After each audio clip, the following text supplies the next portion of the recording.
so I can link it. So we are live. Make sure I'm live over here in all places. Let's see.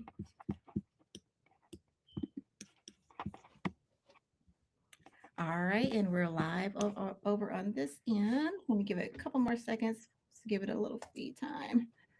I still don't see it on my end over here.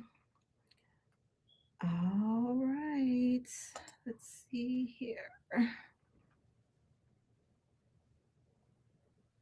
Oh boy, 1 second here. One moment. Okay. All right, so we are live today, and joining me today, we're live on this Saturday. Welcome back to From Grief to Purpose. Before I get ahead of myself, I am joined by a very special guest today. I'm going to get into all about him, but live again. Random live. This is something that I wanted to do incorporate just so that you all have the opportunity to ask the guest the question. If you see my last thumbnail up, I do apologize. There's another thumbnail that's going to replace that because we're going to be talking about a very important topic today. So let's go ahead and get into it. Now, today I'm joined by Steve. And this gentleman, he is a very impactful individual, Steve Gamlin. Steve Gamlin, he is an author and a coach, and he's one who helps people move from hustle to burnout. All right, so that's just a little bit about him. Once again, if you're just joining, welcome back to the From Grief to Purpose podcast. Now, before I get into more of his bio, I want you to just, if you've ever had to figure out how to keep going after, life didn't go the way that you planned it, this conversation is for you. Okay. And listen, before we get into asking Steve questions, if this is your first time here, if you've been watching and something on this channel has been helping you, encouraging you, or speaking to you in a way, go ahead and hit that subscribe button, friend. This community is a community for you. So join this community because we're all about healing, growth, and walking in purpose even after pain. All right, now let's get back into it. So today we're going to be talking about something real. It's going to be about grief. It's going to be about vision, and it's going to be about starting over again. Okay, because the truth is that life doesn't always go according to the way that we plan it. And sometimes you're left trying to figure it out. What do I do next? And so forth. How do I move forward when everything in me just wants to, stay put, stay where I am? So today's guest, once again, very special guest. So today I'm joined by Steve Gamlin. Again, he's a speaker, author, and a coach who helps people move forward from hustle and burnout into clarity and purpose through vision and intentional living. But what makes this conversation different that we're going to have on today with Steve is that Steve has had to rebuild his life more than once. Okay. And I don't know how many of you can attest to that. So after losing everything at one point and now walking through the loss of his wife as well, Tina, in December of 2024. And in the middle of that, he's still choosing to move forward, to find meaning, and to help others do the same. So today, we're not just talking about vision. We're talking about, what vision looks like after grief as well. So, Steve, first, I just want to say thank you once again for being here, and and I really just want to just start there and just if you can tell us a little bit about your journey and what this season of life or that season of your life looks like or is looking like for you. Thank you, Nina. Very happy to be here and definitely looking forward to our conversation. Yeah, when people ask me about my life, I say, well, there's a real, genuine reason that one of my most often shared stage stories is called Some Days Your Phoenix Rides a Pogo Stick, Mm. meaning we're up, we're down, we're flying high, and then we're in the fire, burning our tail feathers off and wondering what the heck happened. And that's happened to me several times. In my life, my early 20s was a bit of a crash and burn, which led to my radio career, flying high. Burnout at the end of 10 years put me back into the fire when I gave up my radio career.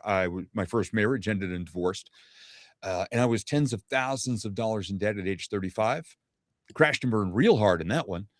And then over the next few years after that, put my life back together, learned about visualization, created my ultimate dream relationship in my mind, in my heart, and on my vision boards. And on June 16th, 2007, that perfect person reached out to me after 21 years, and we were head over heels in love for 6,386 days, 17 and a half years, until my Tina passed away in December of 2024. Mm.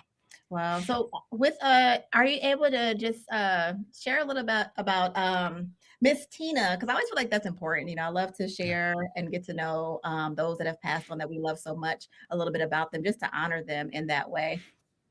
Yeah. Tina was one of the sweetest, kindest, most generous, thoughtful, stunningly naturally beautiful people I have ever known in my life. We went to high school together and we graduated in June of 86. And I had a bit of a crush on her in high school, but I was too afraid to ask her out because I had no game at all or confidence or anything back then. And so I went off, did my radio career, had a first marriage. Like I said, everything fell apart. And in early June of '07, I wrote in my journal, I had done enough work on myself to put myself back in a better place. The tail feathers were starting to grow back after I catapulted myself back into the fire in the early 2000s. And I wrote down in my journal, I am ready to fall in love. And 10 days later, I got an email from someone named Tina that I almost deleted because I thought it was junk mail. Mm. And I opened it up and realized it was Tina from high school. She said at that point she was living in Florida. And hey, we should keep in touch. So we did. For a month of emails, texting, and phone calls, I had no picture of her whatsoever. And Mm. over those couple of weeks, I just started to have feelings about her again and remembered how much I liked her and what I liked about her back in high school. And she, a month later, told me in a text that she loved me. And I Mm. said right back, I love you too. And we still didn't even see each other for another month after that until August of '07. She flew from Florida up to New Hampshire because her grandmother was having surgery. Okay. And I saw her get off the plane because I was breathing heavily because I was running late and I was sprinting across the jetway, trying to look real cool, ready to pass out, trying to catch my breath. And I saw her come off the plane and I just absolutely melted. And Mhm. she was the most beautiful woman in the world from that day till the day she died in my arms. Mm. Mm. Wow. Now, how has that impact, or how has the grief of all that impacted your life? How did it reshape you, or reshape the way that you see your life, and your future moving forward? How did you start, processing all of that? Yeah. It's, of course, now I'm at about the 16-month mark. The first 6 months, looking back, and thank God I had a journal that I was writing in at the time, completely numb for about the first 6 months. Mm. I had to handle so many things, all the paperwork. And when she passed, we were in England. We had just arrived in London, 3,000 miles from home for a 5-day vacation to go to a Oh, concert that she really wanted to go to. okay. And she passed away a day before the show, a day after we arrived. So I Mm. was stuck in England for 2.5 weeks before I could arrange to get her body flown home. Then Mm. I came home. Then we had our celebration of life, and then began all the paperwork and digging for accounts and the complexity of it all because we were never officially married, although we do qualify as common law marriage here in New Hampshire. We had Okay. not written our wills, and I didn't know any of her passwords. Well, I knew a couple of passwords to her accounts. Okay. And so began about a 4-month full-time job of just digging for stuff and finding things. Mm. All the things. And my hashtag for last year is the same exact hashtag for this year. Hashtag honor my Tina. Aw, I So love it. everything I do is to honor her memory, her legacy, the love we shared, the love I Mhm. continue to have for her, and all the ways that she continues to show up here in my life and in our home, which is frequent. She has let Mm. me know that she is here. And some days the tears just come out and the goosebumps just jump up and down my arms because I look up and I always do the same thing. I always look up and say, thank you, baby. I know that was you. Yeah, I think one of the things that stood out for me when you were when I read a little bit about your information, and then you mentioning it too, just about as far as like how much love that you had for her, or how she impacted your life. It's always a note, and for somebody, just it stands out for me with when men do it, just meanings for it to be like very meaningful, is when you mentioned that the number of like days that you were head over heels with her. I think you said like it was like 6,000, and 6,386 yeah, days. Oh, yeah. 86 days. Wow. And I'm like, who counts the days? But I was like, Yeah. wow, it's so beautiful. So beautiful just to understand that, that this person was something that really meant a lot to you, but it also makes me kind of think back on my own, losses and how they impacted me and how I can kind of honor them a little bit. Like think about like, how they touched your lives. I think that that's the part that just kind of touches me. It's like, wow, you know what? That was time spent, like the days that you kind of put a point in, like it was Yeah. 6,000, 386. I love that. I love that. So, and just going to another question that I have for you. Um, what is moving forward then look like honestly for you right now, like as far as like where you're at, and then what's been the hardest part of losing, your person, and still having to like live life, because loss is hard, number one. Loss of like anyone that has impacted you that much is extremely hard, even the more, but sometimes you just don't survive from it. You don't bounce back, you don't like recover. Not that you have to recover quickly, because healing, I believe, is like continuous, and that journey is different for everyone. But again, it's different for everyone. I think somebody had commented on a previous guest, and she was just discussing her process, and the person was like, well, just move on. And I was like, that's not how it works. But so like, Yeah. how did you, like, where are you at right now? What is moving forward at this point in life look like for you, and what's been the hardest point for you? Yeah, moving forward is to just continue the love that we shared, and Mhm. to honor her, and just um, I had a thing every time I talked about her, and even now it's still the same way. Whenever I mention her on social media, I always say my Tina. I never just say Tina. I always say my Tina, Yeah. and I just honor my Tina. My family and I have a small nonprofit, and we've created these special acts of kindness to help Mhm. other people, and we've named it after Tina.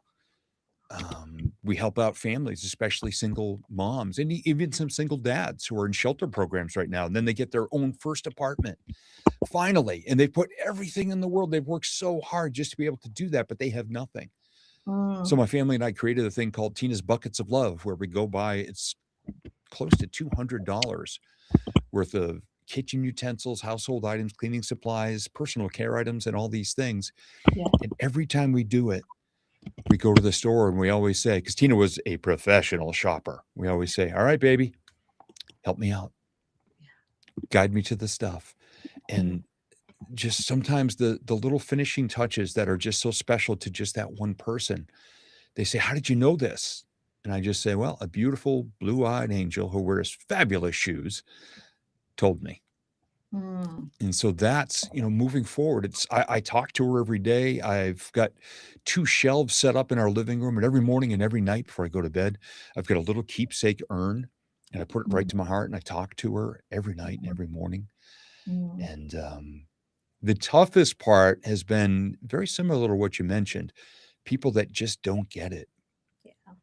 I mean, I was still in England. This was within 3 days of her passing away. And Mm. literally, she died in our hotel room.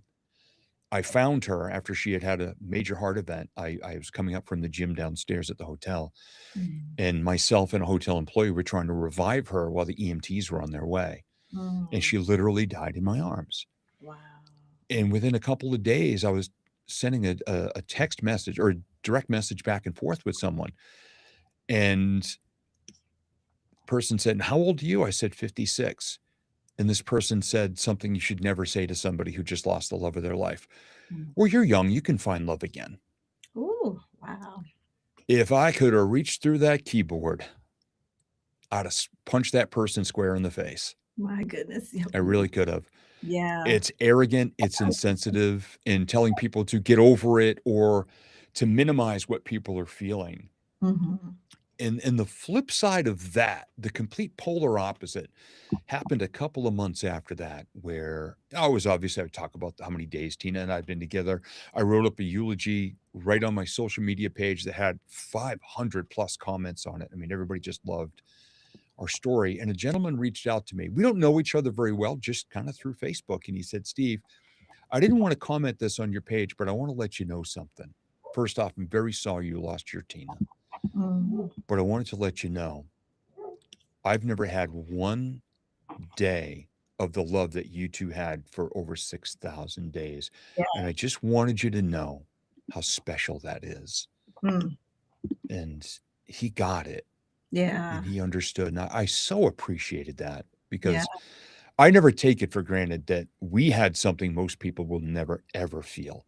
Right. Right. So I hope Right. by sharing it that some people understand the mechanics of how we created it.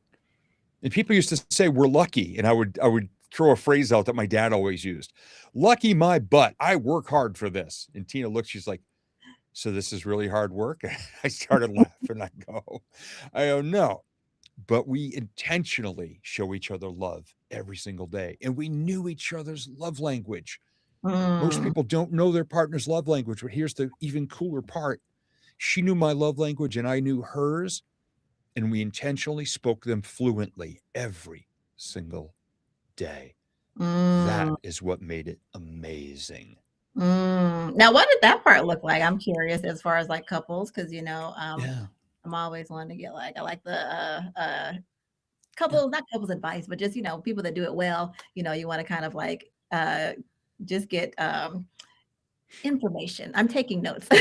um, Yeah. when you do speak, what does that look like? What does that mean to speak someone's love language so well? Like you've like gotten to know them very well to a point where you're just doing like what it is that they, that this is what they like, or what did that look like for the two of you?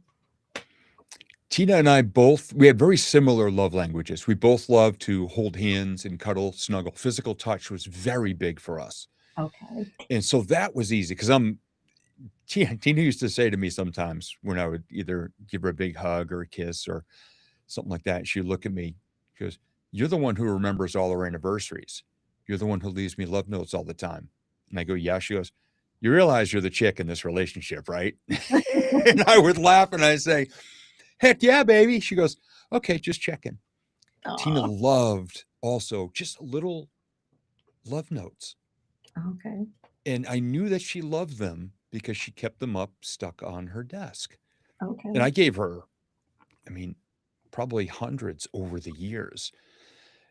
And after she passed, when I came home and I was going through her desk and her files and the folders and everything in there, I opened one up and I said, what's that? She had kept about 60 love notes that I had written for her to keep on her desk. She kept about 5 or 6 on her desk at all times. She Mm. rotated the other ones into a folder. That's how much they meant. She would not throw them out. And Oh, she wow. kept, just like I kept, every Yeah. card I ever gave her since 2007. She kept all of Wow. them. And Wow. it worked. She did the same for me. There was one day, and this was less than 2 years ago. It was a Sunday night. I was kind of in a low funk spot. I was having some troubles with some stuff. Yeah. And we had gone groceries that day. And that night after dinner, I came into the living room and she was standing up and I gave her a huge hug. I said, hey, baby, you know what my favorite moment of today was? And she always looked at me and rolled her eyes like, what? And I said, when we were doing groceries and I was pushing the carriage and you wrapped one of your arms inside mine and you leaned your head on my arm as we were walking down the aisle. She goes, really? I said, yeah. I said, that is when I felt the most loved. And Mm. every time we did groceries together after that, which we did groceries together pretty much every weekend, Okay. she managed to do that down at least one aisle every single time because she knew that I loved it. Oh. Wow. So I love that's, that. if you don't know your partner's love language, here's a simple question to ask. What makes you happiest that I do couch every night Mhm. for the last 6 years of our relationship, because prior to that she wouldn't let me touch her feet. I don't know why. And one night I put her ankle in a headlock and I rubbed her foot and she goes, "Oh my God, you're really good at that." So the next night on the couch, I'm sitting on my laptop doing some work, totally ignoring her, and a little beautiful foot comes into my peripheral vision and wiggles the toes. And I look at her and I said, "Would you like another foot rub, baby?" And she had this amazing, beautiful blue eyes, smile. Her eyes would be big and open. She'd be nodding her head. She'd go, "Yes, please." And she wiggled her toes. And every night for 6 years, give her a foot rub at night. Aw, It's her love language. it's just the little things sometimes, Yeah. all the fancy stuff, the big trips and all that stuff, doesn't really count. Even if you're a person that loves gifts, I think it's just the little things because like those moments that you get to spend with your person, your loved one, it makes a difference, I feel. So thank you so much for sharing that. Shout out to Yeah. Tina. Shout out to her. We honor her. But I thank you for just sharing that little glimpse of y'all's love story with us. Now, is it okay if we move into what vision looks like? Yeah. Because I do Yeah. understand that, and I've shared a bit about my own personal journey. Sometimes, after such after loss, I mean, of course, like we still have to keep living life, right? And then, things are still going to transpire as much as we would love for life to be whatever your, I don't know, your favorite dessert is all the time. But it's not. And that can be even more of an added challenge. You just lost a loved one, and then you still are going through like some very hard moments in life, to topple, on top of what you're already going through. So sometimes it may feel like, you don't even have room to breathe sometimes, or just grieve or mourn properly. And you just kind of have to, adjust the best way that you possibly can. So with as far as it relates to vision, Vision. And this is where so many people don't understand. Of course, I'm wearing the t-shirt right now that says "Got Vision" because okay. it's And the I'm taking official. notes, just by the way. I'm going to cut you off, but I'm going to take Yeah. notes, okay? Yeah. Oh, not a problem. I'm honored. And first up, let me say there's no one correct way in the world to do vision boards, manifestation, law of attraction, and all that.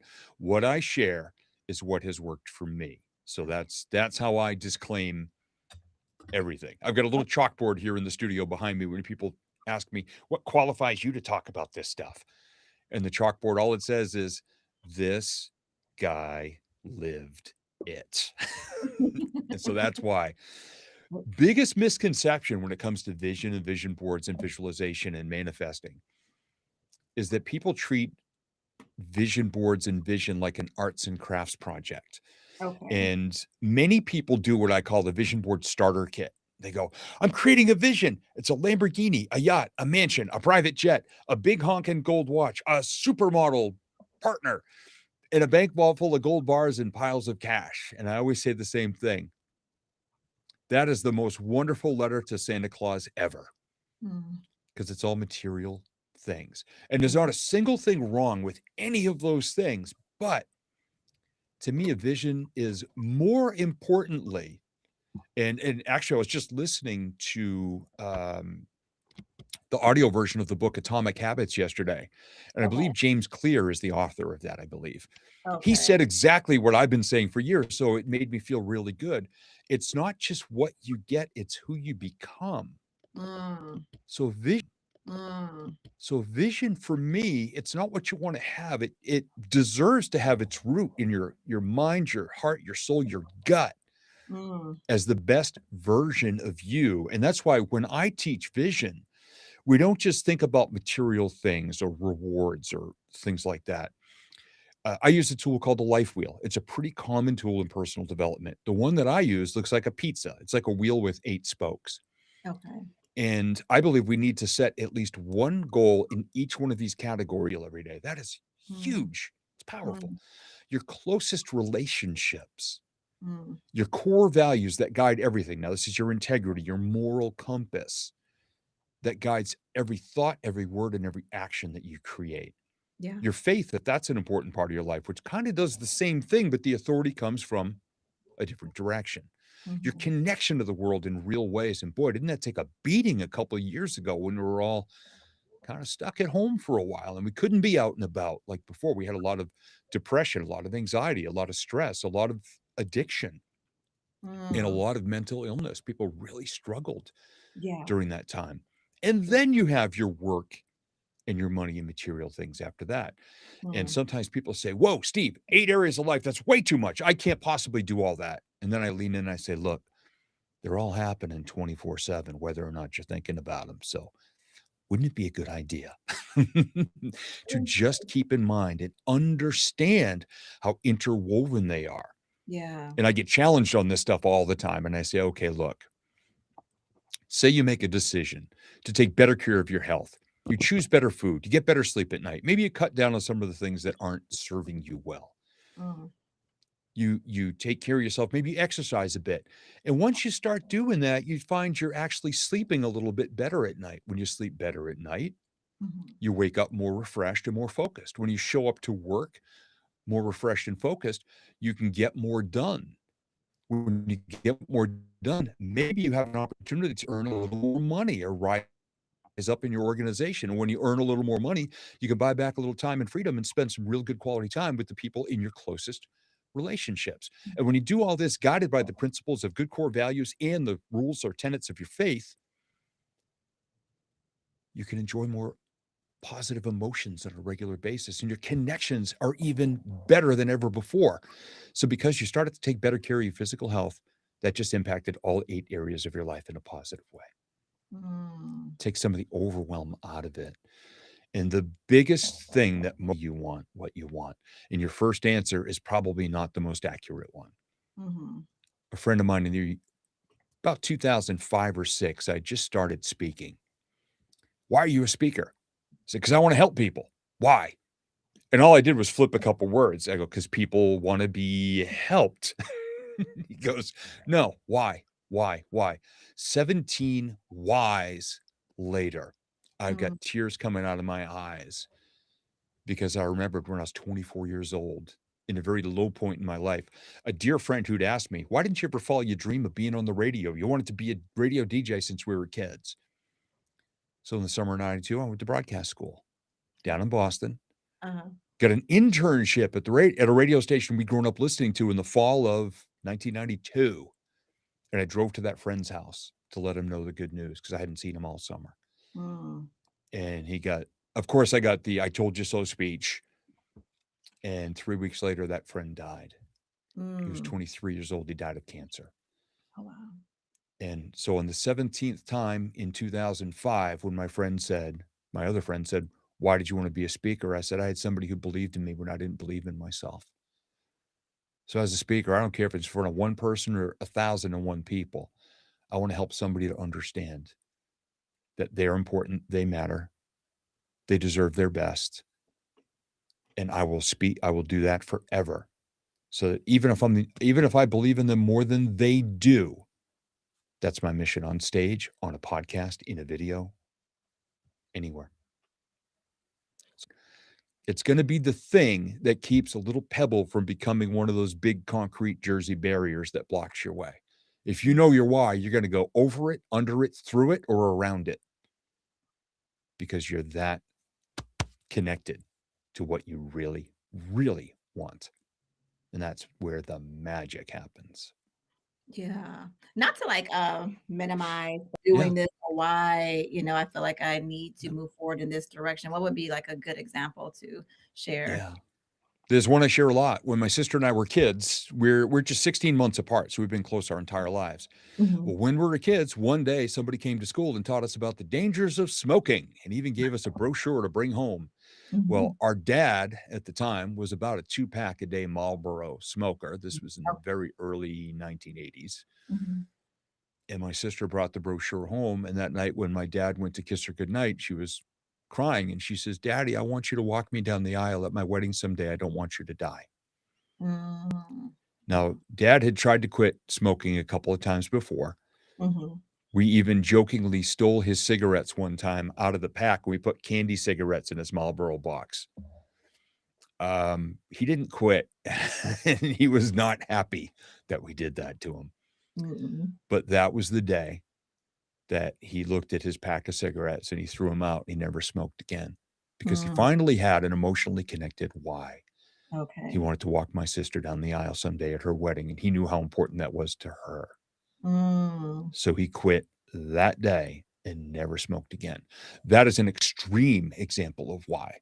Yeah. But Yeah. it's a good one, and it's a strong one, and it's one of the ones I share most often. And that can go for any health related thing. Somebody who may be overweight, who may be eating surviving on fast food, and understanding that they can't even keep up with their kids. Mm. There's a woman who's a dear friend of mine on social media, and I've known her through an entrepreneurial mastermind that we were both a part of. And she's lost now, it's got to be at least 100 pounds. I see videos of her exercising that she started when she was so uncomfortable with how she looked and felt. She started sharing herself in video. And somebody asked her one time, "Aren't you really uncomfortable about that?" She goes, "Yeah. You know why I do it? Because there's other uncomfortable people who won't start unless they see somebody who looks and feels just like them doing it." So she still does Mhm. it every day. She's down over 100 pounds. She is doing it. They still make those anymore as I like think they do. I used to love them. I mean, basically, it was just like sugar on a stick, but right. Exactly. And I remember like your wife was similar. My mom actually used to, before she had me, they used to share this story with me, smoked before she had me, but she stopped right before because, obviously she didn't want to smoke while she was pregnant and stuff like that. So I'm just yeah. like, but you definitely have to know like what the why is. And I was like, that's why I think a good example would be like that, because like I think when you're going through those pain points in life, sometimes you forget like what you may have had a why. Then you're just like, you're still in this state of um working through your process, your pain, and then you're like either don't care about it anymore, you forgot about it, it's just kind of back there somewhere, it's not really at the forefront of your mind. You have to kind of re-examine like, well, what is my why now? Because as that event happens, it could possibly change. And I'm curious, did yours change, or did your purpose change direction after the impact of your loss, or did you just kind of pick back up, from where your life had this, after Tina's passing, like did that change for you in a different way as far as like how you mentally moved forward, or did you just kind of jump back into that the type of person that you were before? You know what I'm saying? Yeah. Same exact why, because Tina believed in me even when I did not believe in myself. Tina was my biggest supporter and cheerleader and everything. The last 7 years have been very difficult. Um, Tina was the fourth death of somebody very close to me. Hmm. The pandemic wiped out my speaking and coaching, and it also wiped out the DJ business that I had had for almost 30 years. Mm, Everything just stopped. mm, One of the other people who passed away was my mentor, my business mentor, who had built my website and all my background systems. He died. So my business just completely stopped. Just like in Titanic when it hit the iceberg. And they mm, said, you know what? We're just going to shut off the engines. Matter of fact, we had, I remember the conversation 12 hours before she passed. We were mhm, down in the hotel bar. Now, I haven't had alcohol. Now it's almost 5 years. mhm, But she wanted to go downstairs and have a drink. So we did. And we had one of the deepest, most loving, caring, hand holding, authentic, vulnerable conversations we'd ever had. mhm, And we had them all the time. We are just that way with each other. But this one was very special and different because I was emotionally at a low point, and I was just holding her hand. I said, "Babe, I'm sorry I couldn't help out more with this trip." And she looked at me and she goes, "Okay, this is the second time this week you've said that. So remember, we're a team and you're going to be famous again." And to her, famous just meant getting paid to speak. She mhm, said, "You're going to get famous again. Hun, you've done all the work. I've got a brand new website. I've got all this stuff." She goes, "You've been working so hard." She said, "It's going to happen." mhm, And then she stopped and she said, "I just feel like I've been lucky all these years." And I thought, okay, here's my turn to help her. I said, "What mhm, do you mean?" She goes, my job. I mean, she'd been with her company for 26 years, and about 12 years before she passed, she got a chance. She got handpicked to be pulled up to the corporate level.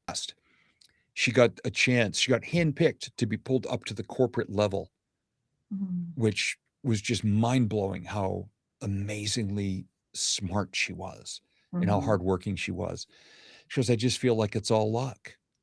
And I thought, all right, do you realize that if you had not sent an email on June 16th, 2007, to some guy you hadn't seen or spoken to in 21 years, that none of this would have happened?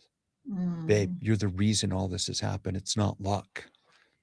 We are here right now having this conversation, 3,000 miles from home, going to see a tribute to George Michael concert done by his former musicians and touring singers and band. He continues to be my why every day, because in January of 2023, she was very burnt out, very tired, exhausted. She was dealing with menopause at that point. She had not had a solid night's sleep in 2 years and it was brutal to her. Yeah. And Yeah. Oh, menopause. Listen. Yeah. She came up to me in our living room, and she gave me a huge, tight hug. She put her head on my chest, which I always loved. And she just looked up and she goes, honey, can I ask you a favor? I said, sure, baby. What? Can this be the year that you get famous again so I can quit my job and find something less stressful? That was like a dagger to me. Not in a bad way from her, but because I wasn't in the best place yet. I said, baby, I'm trying. She said, I know, but maybe this year, could this be the year that you get famous again? And she just gave me her big blue eyes. That question is on my whiteboard above my desk. That's my why now for everything. Can this be the year you get famous again? So I'm in the process of pitching my first ever TED Talk. I've got a brand new website. I've got brand new video footage from a really, really good keynote that I was blessed to deliver in November. So this is the year that we are going to get famous for my baby. I know that's right. Listen, and the reason why I asked that is obviously you can tell that just by the way that you talk about her, that Tina was your, your biggest fan, your pusher, your faith, like go, like you can do this type of person, that encourager, that person in your corner, that would not let you give up on yourself and your own personal, your question, just because for someone that, they feel stuck, after loss, as relates to the content of what we're talking about today, it's kind of like, well, where do I even start? And yeah, I get the visualization, I get the, vision boards and all that kind of stuff, but I still don't understand, I'm saying, where to start. So that's why I'm glad you shared a lot of that, because you did touch on, how challenging what those 7 years were, the vision that you have for yourself. So when we talk about like practical tools as it relates to this, though, like I know that you teach visualization and vision boards, but how can that look, or how can we, if we can go back a little bit, if you said it's already, but how does that look different, or will it look different in a season of grief? Like, is there time that we should give ourselves before we start, you know, visualizing or making a vision board, or is there time, like, and again, everyone's grieving process is different, or should we, so that we do not get stuck in this place of, okay, now I'm depressed, now I'm like wallowing and going further and further into this dark hole where I'm just like, forget the vision. Where do we, so that we're not like finding ourselves in those modes. How do we get started? Yeah. One of the greatest tools, and I've been doing this now actually for over 15 years, so it fit right in. Every single day, I put pen to paper in a journal or a notebook, 3 moments that I'm grateful for from the previous day. And it can be tough when you're grieving to think like, oh my gosh, I got this huge weight on my shoulder. What could I possibly be grateful for? It's the worst time of my life. Yeah. There are moments every single day. And when you do that, when your overriding sense is to say, oh my gosh, I'm depressed, I'm stuck, I'm in the dark, I don't want to raise the shades, I want to pull my head under the covers, I just want to stay in bed all day. Mhm. Be grateful for the smallest things. Even if you are sitting in bed and sitting in the dark with the TV on or whatever, maybe Mhm. you're grateful that one of your favorite episodes of one of your favorite old stupid comedy shows that you've seen 100 times made you smile. Mhm. Write that down. What you're going to find out is all of these tiny little bits of gratitude are bricks in a foundation. What you're doing is understanding, you're seeing a bigger picture. You're not just staring in the dark abyss and saying how bad it is. I know it's bad, but I still feel out your window. Or if you saw a butterfly just land near you for a little bit, or if the Mhm. sunrise was really beautiful colors that morning, or the sunset, whichever one you get a better view of, Mhm. start to think of those little tiny moments. Even if you just do one a day, maybe do it before you go to bed at night and say, what was my favorite moment of today? So that you have something positive in your head and in your heart before you go to sleep. I do mine first thing in the morning when I get to my desk because it keeps me, it kind of taps me back into the positive stuff to Okay. start my day. Mhm. That's an important one is gratitude. And if you Googled the benefits of gratitude, you might be amazed at what it does for you physically, mentally, and emotionally, and what's Mhm. actually happening at a cellular level in your body. Now, I'm not the scientific guy, Mhm. nor do I speak woo woo stuff. Mhm. My style has been referred to as blue collar woo, Okay. meaning I'll teach you the basic tools. We'll roll up our sleeves, get down in the mud together, and do the work. So, this is the blue collar woo version. Grab a pen, grab a notebook, write the date, and write down I do 1, 2, 3. And in Okay. less than a line each, I describe them. Because sometimes Mhm. people think you have to write paragraphs and paragraphs. You don't. Not everybody likes to write, but if you can just describe one in less than one full line and emotionally connect to it, it could be the greatest gift you give to your future self. I've gone back through my gratitude journals Mm. from well over a decade ago. Now, do I remember where I was and what was happening for every single one? No. But that day they were special to me. Mhm. But sometimes I hit one and I go, oh, Mhm. and you're triggering that. Now, gratitude is the first one. The second thing to remember is that recovery in a grief process and goal setting and everything, nothing is instant. Mm. Think of any of your goals or getting through grief or any season of life like an old wooden roller coaster, not the supersonic fast jet ones that they push above. Really good people. Mhm. And then you got to go click, Wow. click, Yeah. click, Yeah. click Yeah. every day. You got to just take that little step every day. One step higher than yesterday, 1% better than yesterday. Again, going back to atomic habits, Mhm. 1% better. Now, you may not feel as though you're getting closer. Like it doesn't look like it, doesn't look like it. You don't feel like you're progressing in your journey. But every once in a while, look over your shoulder and realize how far you are now above the parking lot. Mhm. Maybe you're a month in of your gratitude and you're just not feeling it that day. Go reread some of the things you wrote down that you were grateful for, and you're going to realize you're a moving object. Yeah. You're progressing towards something. Now, some days you get smacked in the face by life again, or something really frustrating happens. Just remember to click just one little thing each day. Just keep getting getting up there. You Mhm. got to keep going, growing, and showing up. These are the things I tell people all the time. You just got to keep going no matter what. Would it have been easy to just come home after 2.5 weeks stuck in England, losing Tina, shut all the curtains, and just sit in the dark? Yeah, Mhm. it would have been very easy. Mhm. But that's not me. And I know, given my history with depression, that may not have had a very happy ending. Mm. Yeah. Yeah. Wow. Um, I'm sorry. I'm sorry. I'm like have to taking it all in, and I'm reflecting on my own personal journey, just in the context of um, extremely great like practical steps that you can like just start to do.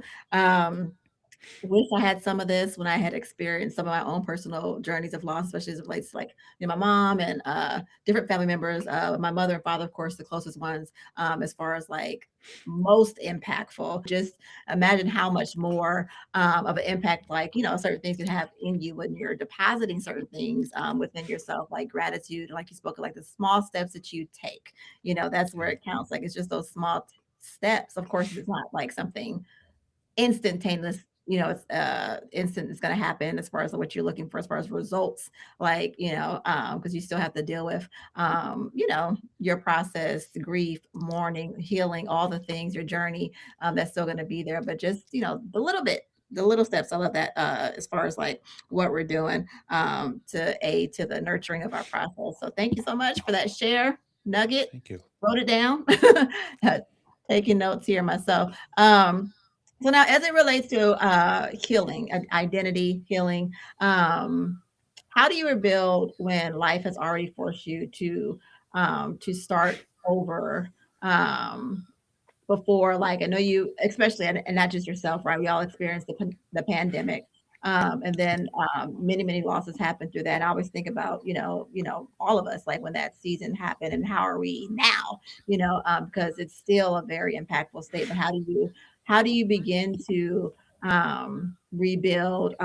So we have the, you know, the vision, we have the you know, gratitude, taking small steps. Like, is there anything else additional that we can add to our toolkit, so to say, so to speak, with this particular in rebuilding ourselves and our lives, even if it doesn't relate to like loss, but like what about job impacts, and you know, that how that shaped us and things like that.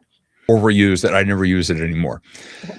You got to be willing to bounce yourself off the wall a different way Mm, and see how things work. And what happens with the pandemic, and this is you know a metaphor that I share all the time. Look, the pandemic, we were all walking our path, whatever we were doing. We are trying to achieve success in our life, whatever that looks like, feels like, sounds like, smells like, tastes like for you. Because I mm, believe we need to, who just looks at it and goes, well, I guess this path wasn't meant to be. And then walk all the way back down the mountain to sit on a rotten picnic table in the parking lot, slightly downwind of the porta potties and thinking that's all you deserve.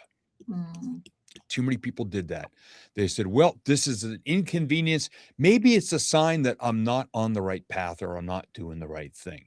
yeah. And a lot of people use that as an excuse to stop believing in themselves. Now, the pandemic was very tough. Like I said, it completely destroyed all the work I had done as far as progress and confidence in my business and everything, because it took all the opportunities away. But when you bounce yourself off the wall a different way, I learned how to use Zoom.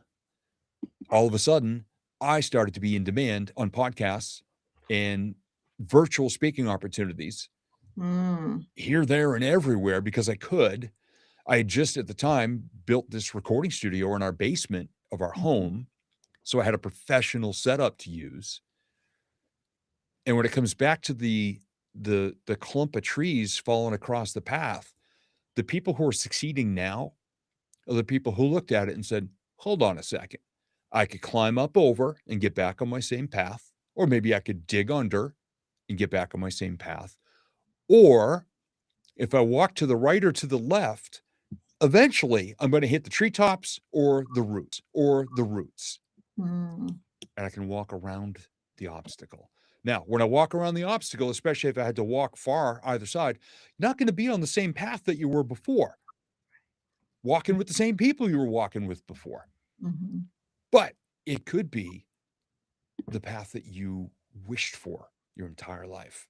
mhm. It could be something that came so far out of the blue that you may not have ever found it on your own, but all of a sudden, because you had to, Yeah.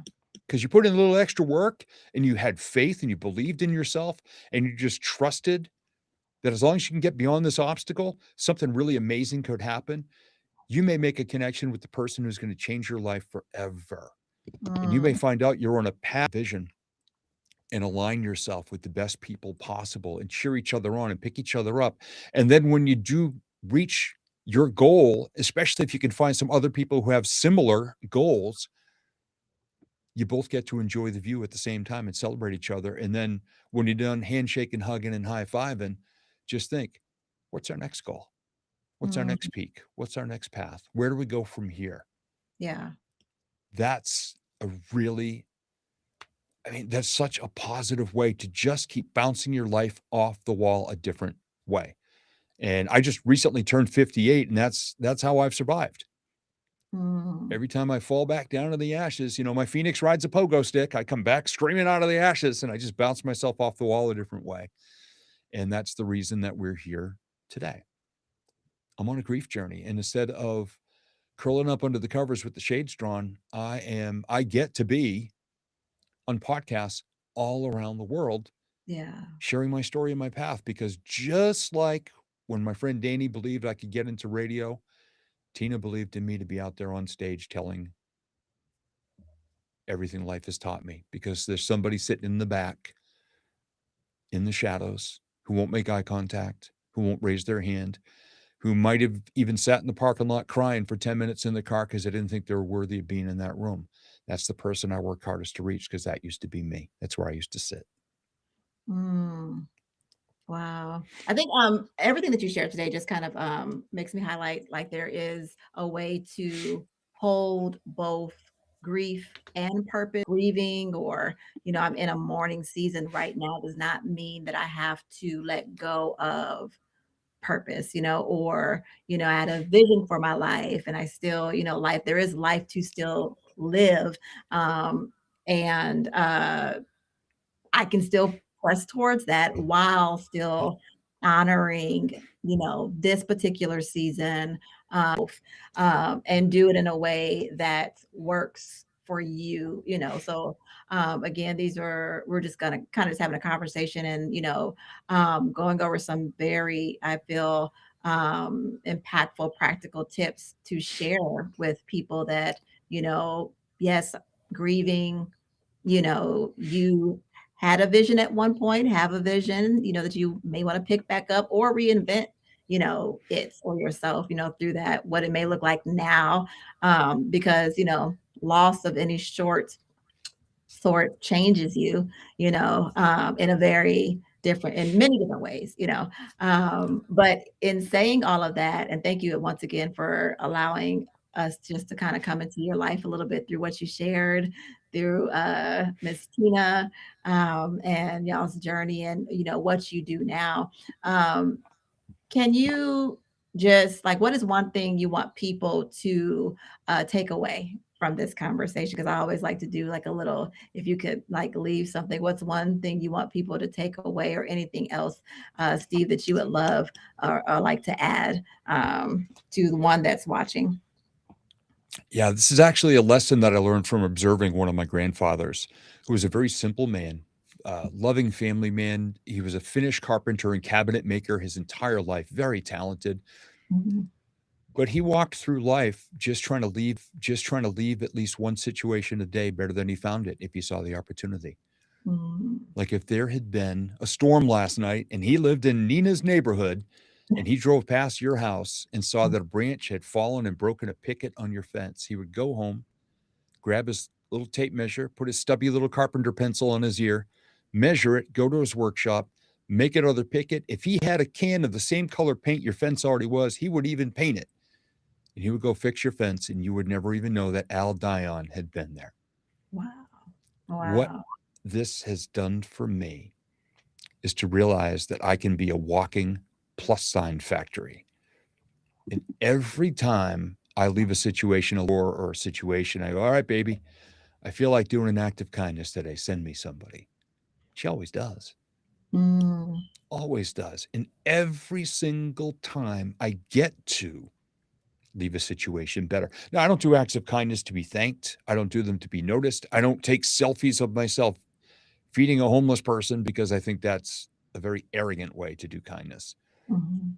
But every little tiny thing I do, I heal a little bit because I feel more connected to the world. Mhm. And that's a great way that I love to honor Tina. And for even all of the other strategies and tips and tactics and lessons I've shared, Tina's part of them every day for me. From the Mm. moment I wake up in the morning and my foot still reaches across the mattress to where her foot would have been every morning, and I rub my foot and I tap her pillow and I just say, love you, baby. You're supposed to be here. And I Mm. reach my foot over, because that's how we started every day when we were together. So I still do it now. And it's every little gesture that you do to honor yourself, to honor your loved one that you've lost. and to honor the people in the world around you, because we never know what other people are dealing with. So if you get to be that person who inspires them to go do something, we never know where the ripples go. And we all get to heal a little bit. So that's the biggest lesson that I love to share with people. And it's so simple. It's actually addictive. I've gamified it. I got games I play like shopping cart rodeo. I rescue shopping carts and hand them off to people and make them laugh. And I see them 3, 4 aisles later. Hand grip warmed up to the wheels hardly wobble, and they go, rolls like a dream. Good.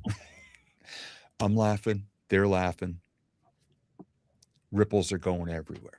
And that's how I heal mostly through my grief journey. And that's how I honor Tina, by being positive. Yeah. Wow. That's beautiful. I mean, because, listen, we definitely need more of that. Definitely more like it needs to come back. Because, a lot of times we're just kind of walking past people, not really saying anything, or, even with the casual, how are you doing? Do we really mean that? Like, are we just kind of making, like, I don't want you to really stop and say, tell me how you're doing. I just kind of Yeah. wanted to, Oh, I know. It's like the wave and the head nod. You just go like, yeah. Nodding your head, and then all of a sudden you go, oh gosh, here they come. Here's a conversation. the whole story. We're blessed with neighbors.